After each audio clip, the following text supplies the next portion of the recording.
All right, everybody, welcome back to another episode of Difficult Conversations by Supply the Why. I am Dean, and it'll be my pleasure to guide you through this great conversation that we have planned today.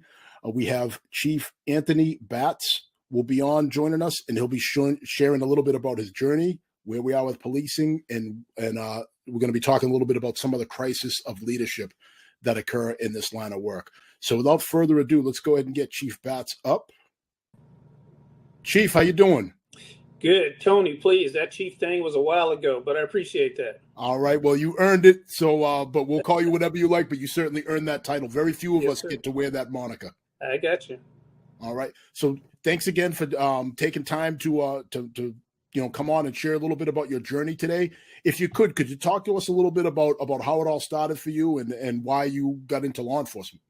Take a very complicated story to make it short. My parents are from the South, so one came from Mississippi, very tough community at the time, Philadelphia, Mississippi, and then my mom came from Jacksonville, North Carolina.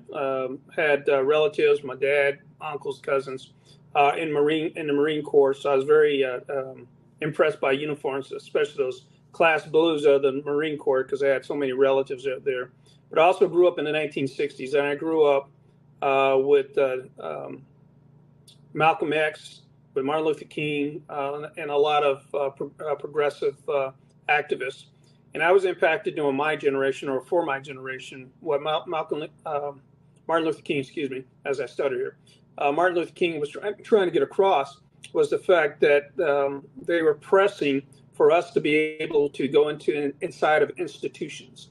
And that actually impacted me. And I remember when he lost his life when I was 8 years old. And I asked my mom, I didn't know what he was really about at 8 years old. I just knew he was an important man. And I knew that he had just lost his life and was assassinated. And I remember, and I was a little confused because I remember seeing pictures of people who looked like me being bit by dogs and water hoses and all the things that took place during the civil rights movement. And then this man who was of importance lost his life.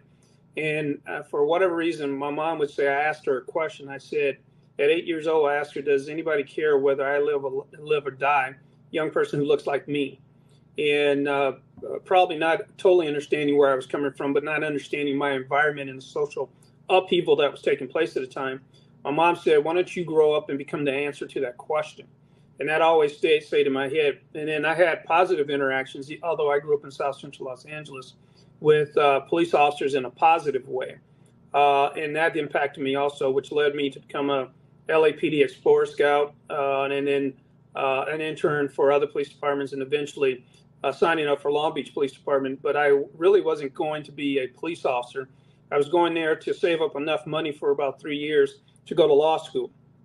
And I kind of, in the back of my mind, I kind of had the thought process of defending people in the Supreme Court, kind of like Thurgood Marshall, who had an impact on me also at the same time. After doing that about 3 years, I said my calling is law enforcement, ended up staying into it, and ended up doing a total of 35 years. And of that, about 12 years as a chief of police at 3 different departments. One that I grew up in the town that I went to college at, and I was a police officer there for 27 years. Then that's Long Beach. And then I visited up to Oakland for about 2 years. There again, been pulled by the fact that I grew up in South Central Los Angeles and wanted to make an impact on those 8-year-old kids there who wondered if anybody gave a darn about them, whether they lived or died. And then making my way to Baltimore for the same reason. So can I ask you something that resonated that you said there? You can ask me anything you want. When you talked about people not caring or wondering if anybody cared if you lived or died, what drove that thought process? And really, let's talk a little bit more about how you were able to move beyond that that very morbid thought. I think growing up as an 8-year-old in South Central Los Angeles, I was extremely confused, to be perfectly honest, and didn't have a good grasp on it. I remember seeing those pictures that we see today that people see as history. Those were real life things for me.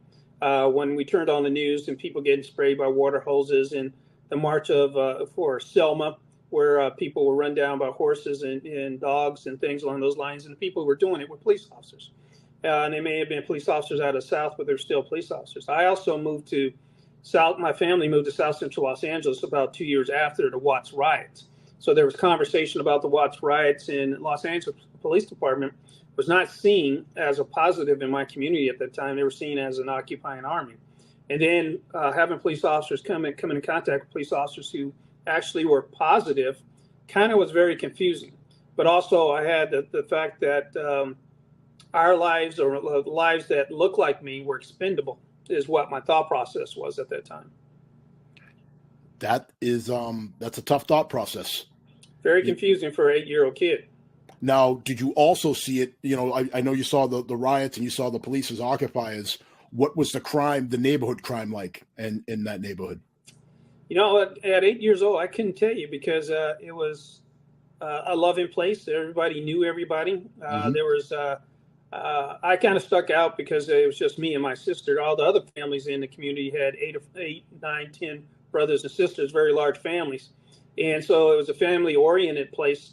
Didn't feel endangered, didn't feel frightening, but I also didn't have a concept of it. I wasn't paying attention to the news. But when I was growing up at that stage, it just felt like home. All right. So let's talk a little bit more about what, your time. So you journey up to the spot of being a police chief, which I mentioned from the outset. Very few people get to wear that moniker, and even fewer still people of color get to wear that moniker. What was that like? Who helped you along the way reach that level? Had a lot of mentors. A lot of people saw things in me that I didn't see in myself. Actually, I thought in my thought process is, if I did that job for 35, 40 years, and if I made it to sergeant and got to work the SWAT team and do undercover narcotics, that's all I ever wanted, right? Thought that would be just icing on the cake.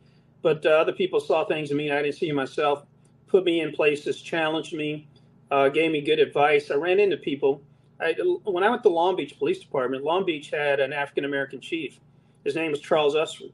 Very nice guy, a Southern gentleman, smart, intelligent, but he got the crap beat out of him as a chief in charge of mainly probably a 95% Caucasian male police department. And he had a tough time in that position. But I remember watching him, and sometimes when you see people in the position, you think you can become that same thing. And so I ran into other chiefs at other times who happened to be African-American when I became a member of Noble, and seeing them in those positions kind of made me think, if they can do it, then I can do it. And my thought process, I really didn't think I could become a chief until I became a deputy chief. And about that time, I said, I think I'm close enough that I know that if I was put in that position, I could do the job. All right. Well, that's pretty incredible. So you obviously it worked out for you. You became a chief. Mm-hmm. Now you get there. Was it a heavy is the head that wears the crown thing, or what? Like, how did that work once you reached that level? You know, for me, I think it was all of the above, right? So I remember when I got the call at 6 a.m. in the morning, and when I tested for chief, and I tested against 9 internal candidates. And if I remember correctly, I was the only minority in that testing. But I had made myself, through my perception, very qualified. Never wanted anybody to say I got anything based on the color of my skin. Is that I earned it, and I worked hard at it, and I was diligent at it, and I had the education for it, and I tried to get the tactical experience for it, and I tried to get the task force experience for it. So I tried to work and do the right things and be in the right places for the job and the opportunity based on my skill level, my knowledge, and my capabilities. And I got the call, and when I got the call, I thought I was ready for the job. To tell you the truth, before I got the job, when I was 41 years old, we had done a testing when I think I was about 36 or 37. I was a deputy chief. And in the meeting with the city manager, he asked me, did I really want the job? And I said, no, I didn't. And he was kind of offended. And he says, what do you mean you know you didn't? And I said, I'm not ready to take that job at this point in time. I said, I'm honored that you would even listen to me or sit down with me, but my skill level is not at that place right now for me to take and do that job. And I wouldn't be able to do it at the level that I wanted to. And I think when we finished talking, I think he appreciated my honesty. But by the time I was 41, I stepped in that job, had experienced enough things at that executive chief level that I thought I was pretty sure that I could be fairly successful at that job, at building a team and having to go in the right direction. And we were fairly successful for 7 years. That's incredible that you get to the point they offer you the job. And then, I mean, were you just in it to gain experience in the process?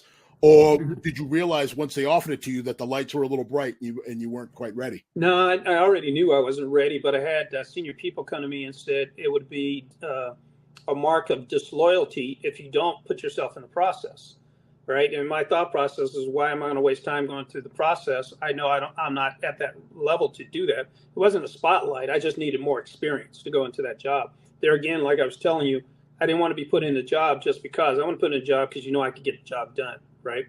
And when I sat down with him, I'm going to share with him, he asked the same question, why'd you apply? And I said, what people had told me is that it would be disloyal to you as a city manager if all your deputy chiefs didn't step up and at least apply for the job. And then it's an opportunity for you to get to know me and me to get to know you, to have those conversations. And if it occurs down the road, at least you'll know who you have and how I stand. And I was okay with that. And if he wasn't okay with it, that was okay too. I knew that I needed to get more experience, and to do the job well, I needed that time. All right, that's interesting. So, folks, I'm going to take a pause here. You're on with Difficult Conversations by Supply the Why. We're here with Chief Batts. If you have any comments, I know that a few people are going to have questions for sure. Please try to make them short and sweet, because if you write War and Peace, it's going to be very difficult for me to sift through everything that you write to get to the question that's buried in there somewhere. So we're going to start it off. Mike has a question for you. He says, "How did you know when you were ready?" I think that's an individual thing for individual people. I have friends that have made chief at 34, 36, and gotten fired at 40. Right, or lost that job at that time, and now it's impacting their retirements. I have guys who made it at 32, 33 and been very successful. I think that's an individual thing that you have to know inside of you. Being a chief for me in the cities that I was in, at least the first city, Long Beach, I think it's kind of like playing chess on 8 different levels all at the same time. And if you're able to handle that, and playing chess, one, with the city council, playing chess 2 with your command staff, playing chess 3 with your troops within the organization, playing chess with the community, playing chess with press, and all those things are going on all at the same time. And if you don't think you can keep up with them, or you can't master those things, then don't step into that position. And also, if things go wrong, you got to be comfortable with also taking that shot too at the same time. And if you're more focused on your mortgage, and if you're more focused on getting your kids through school, because in reality, you can lose that job at any given point in time. Sheriffs, they get elected. So they have 4 years that they could be in that office. But for chief of police, normally you're in an at-will position. So when you come in one day, it could be that your boss doesn't like you, doesn't like the cologne you have on, it's just a bad day, and you can lose that job, right? And today, I think, is a very interesting time for chiefs. My day, I'm sorry, go ahead. I said, how so? I think in my day, policing has gone through different eras, and policing through probably about 1829, 1830 to about 1920, we were very closely tied to politicians, and politicians told us what to do and how to do it, and we made sure politicians got elected. Then we evolved and went into what is called the professional standard, right? And so we were detached from politicians. And in the city I was in, Long Beach, they actually had a municipal code that or politicians couldn't give me directions. They had to go through the city manager. And then the city manager gave me directions from that point in time. And that was trying to get away from that political era of politicians telling you what to do. And so I had to bully pulpit to talk about tough issues. I talked about illiteracy. I talked about poverty. I talked about all those things that impact crime as a whole, and wasn't afraid to do it. I had to bully pulpit. I don't know if chiefs can do that today. And I think chiefs are it's so easy for them to lose their jobs.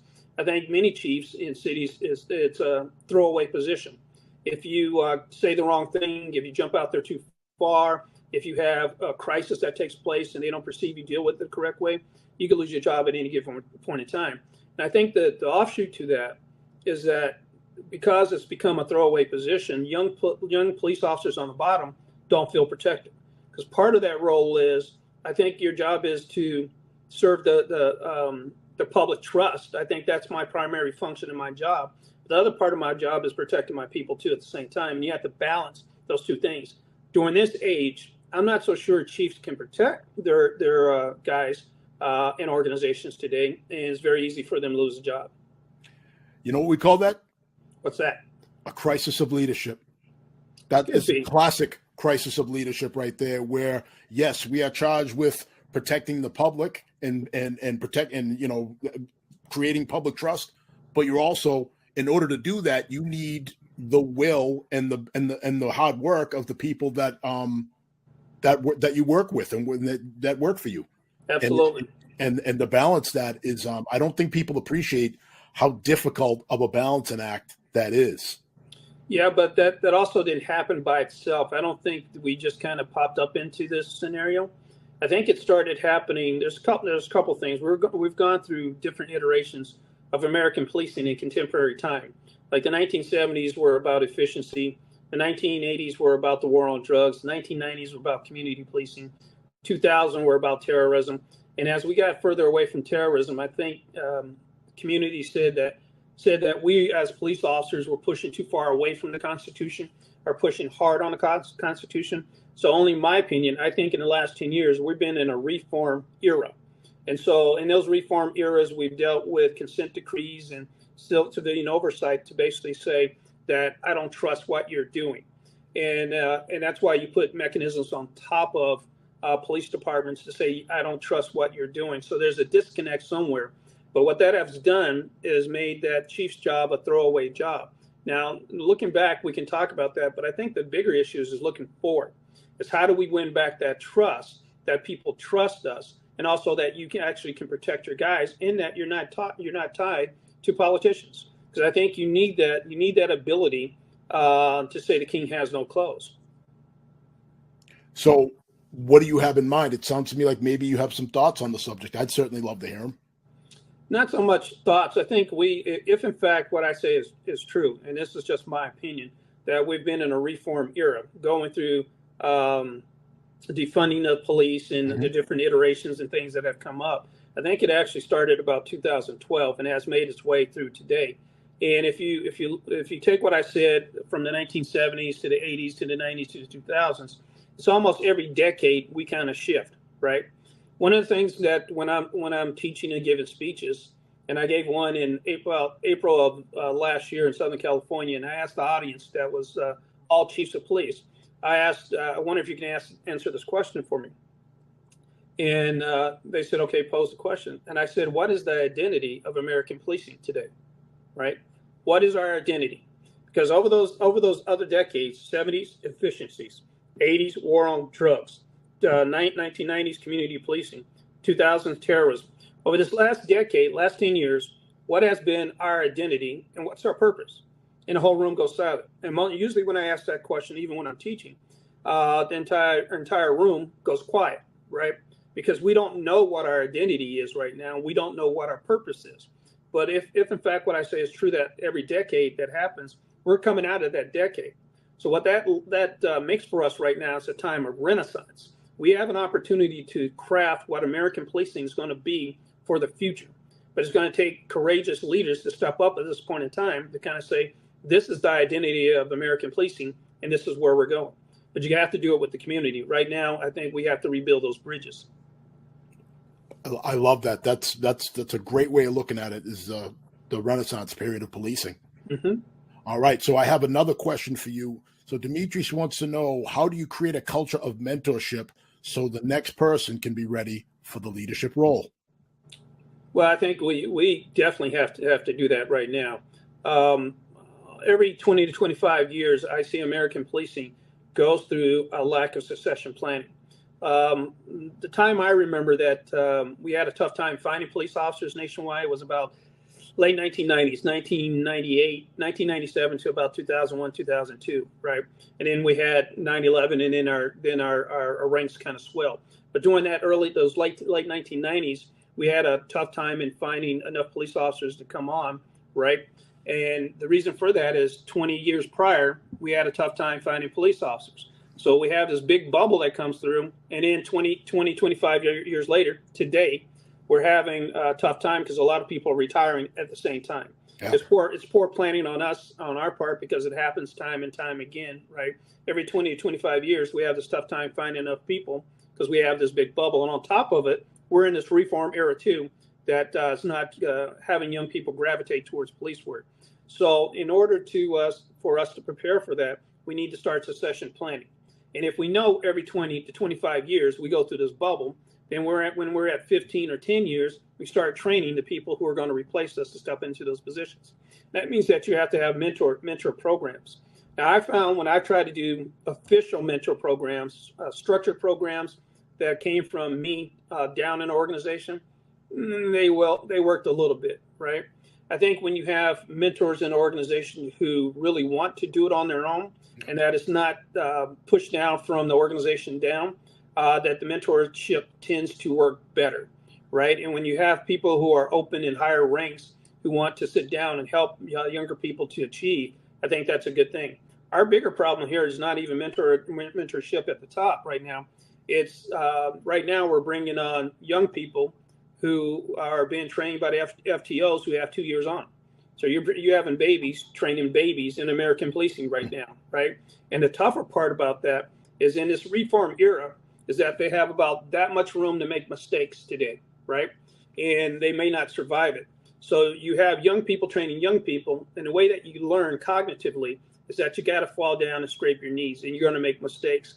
But America doesn't have that room right now, in my opinion, that allows these young police officers to make those mistakes. I think that's a bigger crisis of mentoring is in the front door as compared to the senior leadership in our organizations. We can have that. I think we can survive that, but mentorship should be done. And if you don't have mentors inside your organization, if you want to move up, get mentors outside your organization. I look for mentors, and when I was coming up, and I wanted to focus on being very good at the rank that I was. I looked for a lieutenant. If I was a sergeant, I looked for lieutenants inside my organization or outside that were very good at what they did, or people said they were good. And I went and asked them questions. What about this? What about that? How do you do this? How do you do that? And not only mentors inside policing, I had mentors in the private sectors, mentors who ran corporations. I went up to them and I asked them, can I ask you some questions? And I try to take from them running private industry is how do I do the same thing in public industry, right? So you have to go out and seek mentors if you don't have them within your organization.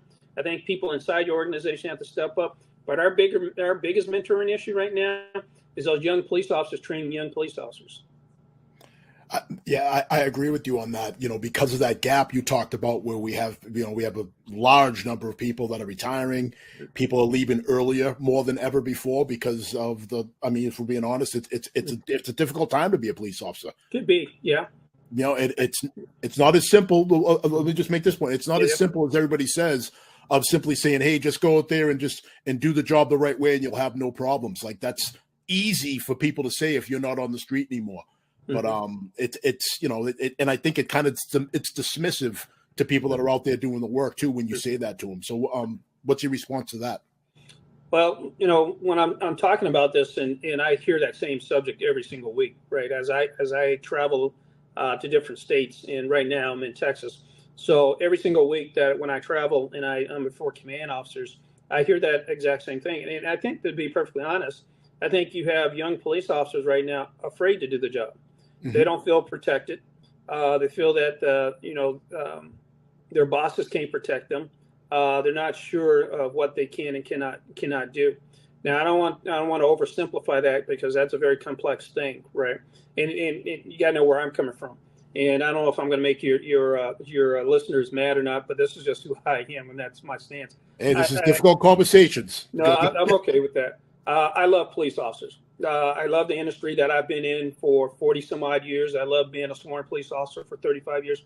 And I'll say that for any group and any time, any place that I am. I think the job that we are involved in is a very noble job that we're there to do. I think really we are the guardians of the American Constitution if we do it right. But at the same time, I can't stand corrupt cops. I have no love for them. I hate them with a passion. I hate corrupt cops, right? And the reality is, I think when we start holding ourselves accountable, because what we tend to do, to be perfectly honest, when something happens, we'll circle the wagons and we'll protect people, right? I think we're starting to evolve to the situation now where people are calling people out. That's wrong. You shouldn't do that. That's unacceptable. Because when corrupt cops, and what I mean by corrupt is officers sometimes make mistakes. And in this environment, they don't always have the benefit of the doubt, but officers sometimes just make mistakes, not out of the malice of the heart. It's just that sometimes people make mistakes. That just happens, right? And then there's people who have malice in their heart, who are trying to hurt people, trying to do things that are wrong, right? And those type of people are unacceptable for me, from my standpoint. Officers who are trying to do the best they can that make mistakes, at that point in time, you have to support them. You have to take that bullet. They have to take that bullet for them. But officers that are just trying to hurt other people, we should be the ones that are calling them out. Whether they're police officers in Memphis that do things that are unacceptable from my standpoint, or Chauvin with George Floyd. We should be those people. And remember, I said we're under a decade of reform, right? And I think a gentleman that I looked up to who was a mentor for me, a guy named Bill Bratton, who you're probably very familiar with, right? Yep. Bill Bratton wrote a book recently, and he's written a number of them. He wrote a book recently. He says accountability will stop coming from outside, putting itself on top of us when we hold ourselves accountable.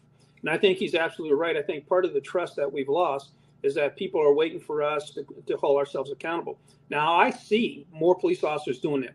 You had a young lady who's down in, I think it's either Sunrise, Florida, or Plantation, Florida. Oh, yeah. Where you had the sergeant who wanted to mace the guy in the car, and he's playing the tough alpha, and she yanks him by the gun belt and pulls him back, right?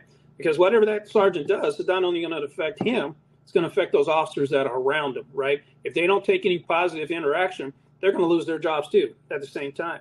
And she took that risk with him turning around, grabbing her by her throat, right, and telling her don't ever touch him again. But I think that's what America is looking for, is that when we see things that are wrong, is that as those guardians of the Constitution, we address those things as wrong. But on the opposite side is, I think the communities have to applaud good police work. When you got police officers out there risking their life every single night at the jeopardy of their own families, and they don't get paid enough for it, they don't get thanked enough for it, and they go out there every single night and they put their lives on the line, I think communities have to applaud that too. Not every police officer is out there trying to hurt people, and I think they need to be recognized, and they need to be put up as heroes, the ones who do a great job out there, and that's the vast majority of them. I love it. So we got a couple comments here. So Mike says Chief Batts is dropping knowledge. So I know about that much. And Dimitri says thank you for answering his question. And one more, we have Kwame who says, love these. Keep up the great work, brother. So I can't agree with you more. So I'm gonna jump in there. And sure. As far as, I love what Bill Bratton said about accountability will slow from the outside, will slow down when we start doing more internally. I think that is that's a truth bomb. I love that. I couldn't agree with you more. There's nothing worse than a bad cop or a corrupt cop and the stain that they put on all of us that are doing the best we can to do the best that we can. Agreed. And I'll throw one other thing out there to you. So the police leaders, one thing that I think would be helpful when you're having these conversations with your troops, I realize how difficult it is because as a police executive, we are wearing so many different hats. But maybe every once in a while, maybe you get up from behind your desk and you go out there and you put yourself on the front lines for a little while. Walk a vertical with one of your patrolmen. Do a vertical patrol of a building. Get out and walk a beat. Answer some radio calls from time to time. And again, this isn't something you have to do every single day, but at the very least, you'll show your troops that you're standing shoulder to shoulder with them instead of standing behind them dictating what they do. I just think that would be a powerful thing, and I think the public would appreciate that as well. Yeah, I like that. I agree. I think you have to lead from the front, especially if you're expecting these young officers to go out there into these very dangerous communities and or neighborhoods. And even if they're not as dangerous as some of the places that I work, I think you have to get out there and show them. If you expect them to walk out there, you have to walk out there. And it's a good thing for them to see you. I think you can't. And when I travel, I ask the audience, I go, do you want to see your chiefs out there? And they will say the same thing that you say. I want to see the chief out there to show me that he or she still knows how to do the job, right? I don't expect them to be out there all the time. But then this is a part, and I try to get out there as much as I possibly can. And like in cities like Baltimore, I was out there on Friday nights and Saturday nights and connecting with the guys and getting myself in trouble over different things and stuff that chiefs probably should stay out of the way with. And when what the guys would say when I was asking them, they would say, well, not only should the chief come out there and do the work and arrest people if he needs to, but he should book them too and do the paperwork also. And I never thought about that as chief. When I was out there and I did whatever I was doing, I would get out and handcuff the person, call for a unit, then come by and pick them up, and they would have to book them. And they said, if you're going to do that, do the booking yourself. And I go, if I had to do it all over again, that's exactly what I would do, is walk through the process myself. Well, there's an expression for that up here in the Northeast. It's if you catch them, you clean them. That's right. Exactly. All right. So, yeah, I think that you should. And again, that's not just. It's not just about, just doing the job. It's about understanding what we're asking of our officers too. Mm-hmm. There's no secret that paperwork now is greater than it's ever been. Gone are the days where I came, I saw, I arrested, and that's your report. It's 3 lines. Like now, and I'm guilty of it too. Like you want your people to write these comprehensive reports and you want them to have all these different elements in there. And that stuff takes time. And you're expecting them to do all this and then get right back out there and answer their calls in a timely fashion. Well, I think if we're doing all of this, then maybe we have a better idea of how time consuming that some of these things that we're asking of our officers truly is. I agree with that. And I think another piece that with the limited time that supervisors and chiefs have as a whole is also, remember, I keep talking about these babies training babies, and I don't mean that as offensive. But when you have a young rookie been trained by an officer who's been on 2 years or 1 year, they're still learning the job too. They're just getting off training wheels. And because of that, I think what we also have to be is not only on top of that paperwork and all the writings as supervisors and chiefs, that we also have to be teachers, and we have to teach every single day. And I think in those roll call meetings that we have every single day, they have to be learning opportunities. We should be showing YouTube videos and walking through those, what you should and should not do, and have conversations. We should be going through case law to educate them on case law so they understand case law today and know it. There's a question I ask on a weekly basis of command officers. I ask, raise your hands if you think we have police officers out there who don't know the law. Every single week, 100% of the hands go up, right? And so if in fact we have officers out there carrying guns who don't know the law, who have been trained by younger people, then I think it becomes incumbent upon us to start mentoring. And the mentoringship is not for promotions. The mentoringship is teach them the law, that they understand the law and know how to do the job, right? So every single day should be YouTube videos and having conversations, case law based on those YouTube videos. And so these young people understand the law so they can survive this job today. Because you guys have that thing called that body-worn camera, right? That body-worn camera records everything that you're doing. It records the good things, but it also records the flaws. And if you have people who don't know the law, they're going to put themselves in jeopardy. And if we allow people to go out there who don't know the law, that falls on us as command and leaders, supervisors in the organization. Well, great point. I'm going to bring this up really quick, and then I got to hit the chat. We got some great questions that are waiting for you. So another crisis of leadership is now we're also in the era of do more with less. Mm-hmm. Right? People are asking so much more of their police officers. They're asking us to wear all these different hats, but the funding is dwindling, and people are talking about defunding altogether. So, as well as I do, one of the first things that gets cut when you have funding crisis is training. Can't be. One thing that I made a promise for myself is no matter how slim budgets become, and I went through the downsizing of 2008, 2009, right? Make sure that our training budget never goes away. And I think if you as a chief, if you ever go to federal court and you go to federal court and you say, well, the city cut my budget for my training budget, they're not going to care. And if you haven't trained your guys on deadly force or some of the responsibilities that we have, they're not going to care that your budget dwindle. I would shrink other things, other places in my organization before I cut my training budget. I don't think you ever cut a training budget. It's the only thing that saves you.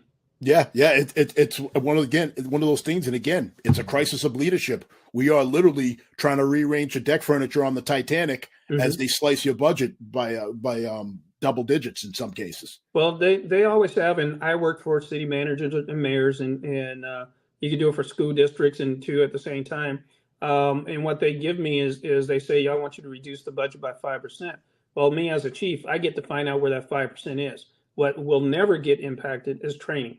So if I have to turn in cars, if I have to move from being a specialized units to generalists back in patrol and cut horse unit, dog unit, motor unit, well, all the different units that we have, and go back to be generalists, that training budget is not going to get cut, period. All right. So let's move into the chat. Kaisha says, I appreciate Chief Bat's positive outlook on the profession, even in the face of the challenges that we're facing.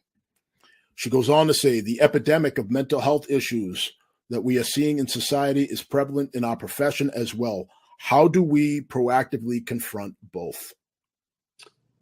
Well, the first question was that we're dealing with tough times, and mental illness is the second part. And how do we deal with mental illness? So the first one was just more of a statement, like more so commending you for your positivity in the in the difficulties that we're facing. This is more the question of how do we proactively confront both mental health in society and within our buildings?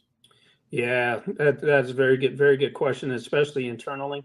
I think that's the other part of the thing that we have to have very open, real conversations about, right? Because we take our own lives more than other people take our lives. And mental illness is a tough thing for us, and be resilient enough to be able to sustain this job. This job is not easy by no stretch of the imagination, and not everybody's built for this job.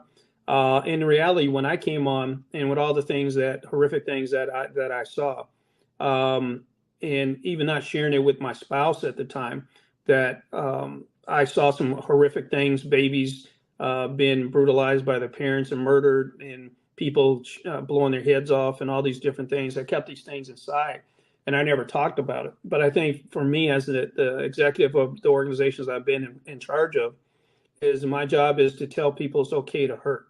It's okay to say that I hurt. It's okay to say that I want to cry. It's okay to say that I'm overwhelmed. But I think that starts at the top of the organization, that you have to allow people to say, I hurt. And you have to have programs. I had 2 organizational psychologists, and I told people, I don't want to know what you're talking to the organizational psychologists about. Go to them, use them, talk to them, whatever they need. And I never had organizational psychologists come and talk to me. We also had very robust peer counseling programs where you had officers who've gone through stuff themselves sit down with other officers. Our officers are involved in officer-involved shootings, sit down with other officers and talk about it, and to be okay to cry and let those things happen. And I think that starts with leadership, to be able to say, we don't have to be these tough alphas all the time. This job beats the heck out of you at times. And especially now when we're struggling to be seen as heroes, and we're not. And sometimes that has a mental impact on us too at the same time. And we have to talk about those things and get those things out.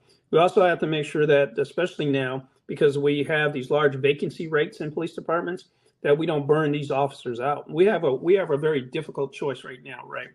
We have so much of a vacancy rate because of the stress and strain of this job, and the fact that we don't have large numbers of people coming in. So do you burn out your people in mandating them to work overtime, which destroys their families and cause deeper mental issues and depression and anxiety?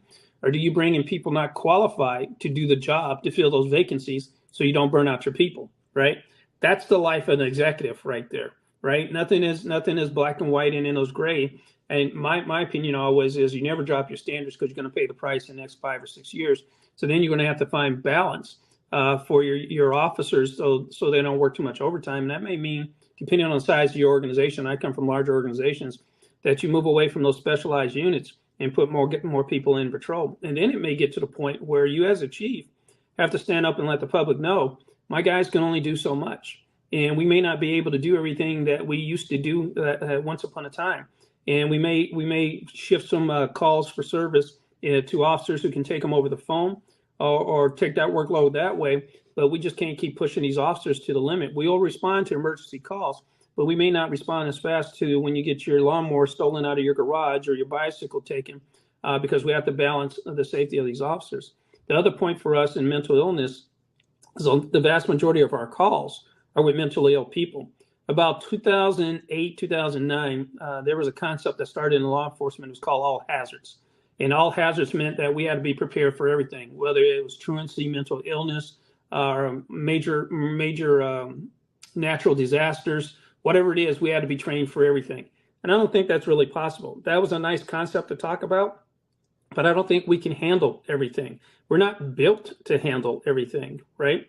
And I think that we have to start having conversations that every solution is not police centric. That some of these other calls have to go to professionals, and a lot of police agencies are having mental health professionals ride around in cars with police officers. They're having civilians go out there and make contacts with the homeless on their own. So we're shifting into a different phase. But I think the question about mental illness internally and externally is huge for us. It's a central core for a lot of police officer involved shootings, right? So that means that we have to make sure that we work on how to address those things. And when you go to a scene, is to kind of slow down, take a deep breath, get into their reality, right?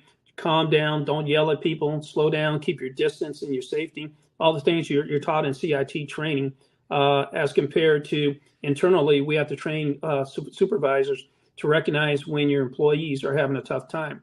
And if you have a really good relationship with your employees, when you know them more than what their name is and how many kids are, when you really, really know them and you've taken the time to know them, you can look in their eyes and see that they're off balance. But it takes a different type of leader, a leader that spends time with their people, knows their people. And I kind of tell people, and I don't mean to offend anyone, but I think you truly have to love your people. You truly have to love them, right? In their families and the impact that happens to all of them. Sorry for the long-winded response. Man, it's your world right now. So I was just sitting here. I was going to catch a Holy Ghost in a second because I'm telling you, like, well, that piece about loving your people. I mean, that is very true. You have to have a deep. It's got to be more than just they just work for me. That's right. And you got to get to know them. I think it's important to get to know what's important to them. I think that gets lost sometimes too. That if you're not having these conversations with people and you're not getting to know what drives them, what motivates them, what their goals are, so forth and so on. How do you motivate them? How do you keep them in the Inspire fight? them. Yeah, and the last piece there that you talked about was that another crisis of leadership is that we're expected to wear all these different hats.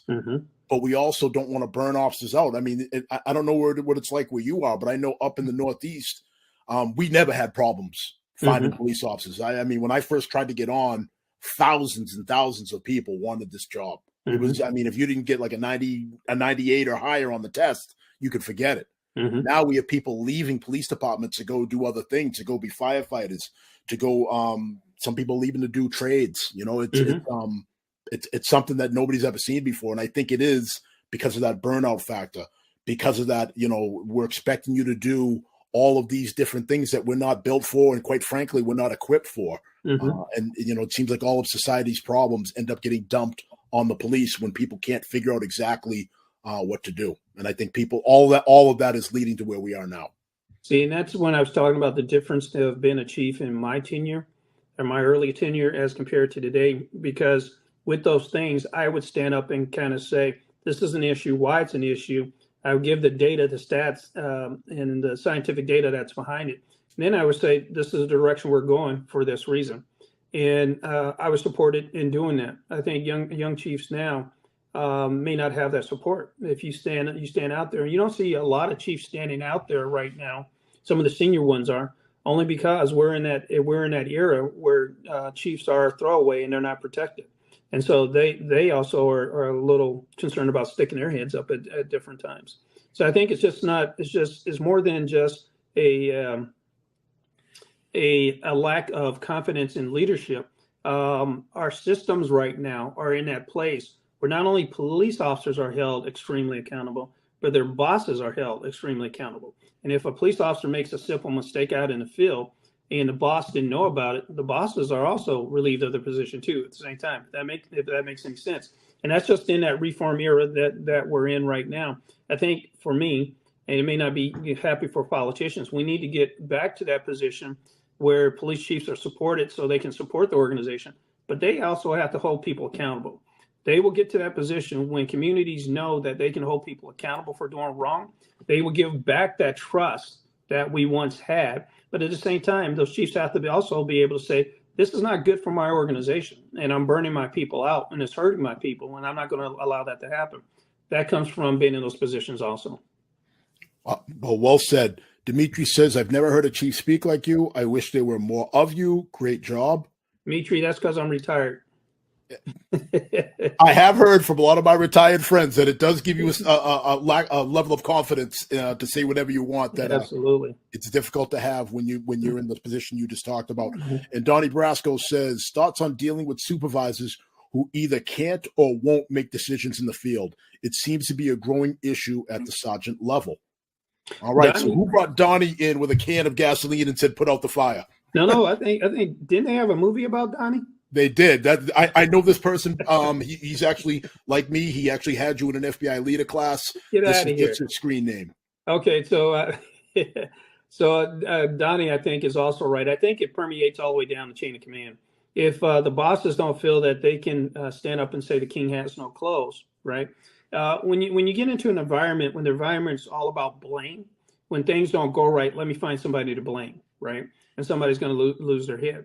Whether if it's a chief who runs his organization that way, or if it's a mayor or a city council person who runs the organization that way, when it's all about blame and not learning and understanding, people tend not to take risks. And so if they know that something's going to go wrong, sergeants are not going to stand up. If they know they're going to get blamed, what they're going to do is go to lieutenant all the time and say, "Lieutenant, what should I do?" And then lieutenant's not going to do anything. He's going to go to captain. "Captain, what should I do?" And so they're not going to take risks. I think this is the entire system that I'm trying to talk about, right? So if you have a chief that can stand up and say the king has no clothes, if you have a chief that says and has the integrity to kind of say this is right or wrong, and I stand for it, and people know that chief's going to say it's right or wrong, and stand for it, and take the heat, even when it goes wrong, then people below them feel comfortable in taking chances, right? They will step out, and to build future leaders, you need to build leaders who aren't afraid to take chances, who are creative. In this environment, in this reform era that we're in right now, people do not feel safe to take chances. I would even venture to say, I wouldn't be surprised if police officers don't feel safe to get out of their cars right now, right? And I'm not talking about safe from the bad guys. I think they may believe, and nobody's told me this, I say they may believe, is that if I drive to a call and I make a simple mistake, I can go to prison for making just a small mistake, right? Not because I had malice in my heart, because I'm a human being and sometimes I make mistakes and I don't see everything. And they say, well, how do I deal with that liability? And what I hear from different, and I've been in like 45 states, and the statement that you made that we can't find enough people, I've heard in every state that I've been to, in the 45 of the 50 states that I've been there, that is pandemic through policing as a whole, because Absolutely. People don't feel that they're supported and that they're protected. And where I was going with that is if police officers don't feel safe, that their bosses are going to protect them, that when they do something and they make a simple mistake, that chief's going to stand up and say, I support my guys, they're not going to take those risks. And it's a systematic thing. It makes its way all the way down the line. It's just not a piece of the chain of command. It's the entire chain of command. And I think we can talk about how we got there, but I think I'd like to say one little point, and I'll turn it back over to you. Sure. I think I like to look towards the future, right? We have the opportunity to kind of build the things that we're talking about today, right? But it's going to take courageous leadership. It's going to take us holding ourselves accountable. It's going to take leaders and chiefs of police in those positions saying that this is a new day and we're building a new type of policing. Policing is already changed, It's not changing. Everything around us has already changed. And so the new leaders of the future, the young guys out there who are questioning things right now in your audience, the sergeants, the lieutenants, you guys have the ability to shift and change and listen to what the community is asking you for. We have to adapt. Every decade, I told you, every decade something changed. So I've gone through adaptation at least 40 different times, or 4 different times in 4 different decades. You guys are going through a change. So I think the leadership has to wrap around that change, have to own that change. And when you do that, then the public will start listening. Then you can start shifting into a new future. All right. Well said, Donnie. I hope that answered your question. I have one more for you, and then I just want to touch upon something really quick. Kaisha's back. She says, I'm so glad that you've dedicated your time post the uniform to pouring into the next generation of leaders. We need your influence to move the profession forward. Thank you. Well, and I thank you for that as well. And Donnie says, thanks for your answer. So we are, believe it or not, we're down to about 10 minutes now. So really quick, if we could just delve into maybe a little bit of your time in Baltimore and what that was like, because clearly that is that's one of the shining examples of crisis of leadership, where you have somebody who's clearly trying to build something and trying to move in a certain direction, and maybe those goals weren't the same as the city leadership. Mm-hmm. So Baltimore is a beautiful place, right? And I mean that by there's a lot of beautiful people in that city that I would walk around and sit on what they call a stoop. I call it a porch, but they call it a stoop, and talk to the grandmothers and say, where are your people from? And tell them where my people are from, and have wonderful conversations and get out there in the community, tougher parts of the community, walk around and talk to people. But I had a reporter when I came in to Baltimore. And when I went in Baltimore, I knew from day one I'd be really, really, really, really lucky if I made it 2 years. But the things that I thought I had to get done, I'd be really lucky to survive that long, because I would be stepping on toes.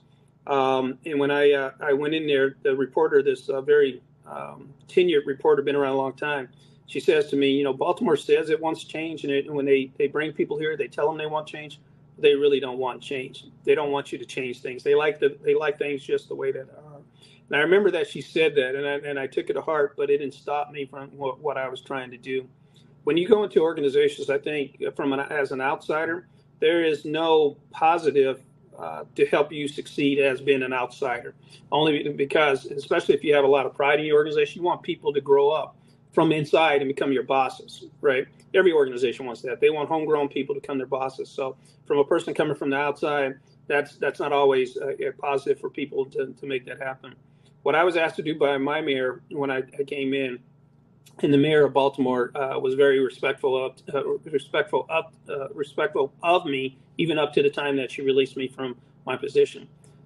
She wanted me to deal with community policing. She wanted an organization that would get out in the community and touch and get to know people more often. I think Baltimore, their culture is built on being alphas. And what I mean by that is when they come across conflict out there, I'm gonna overcome that conflict, right?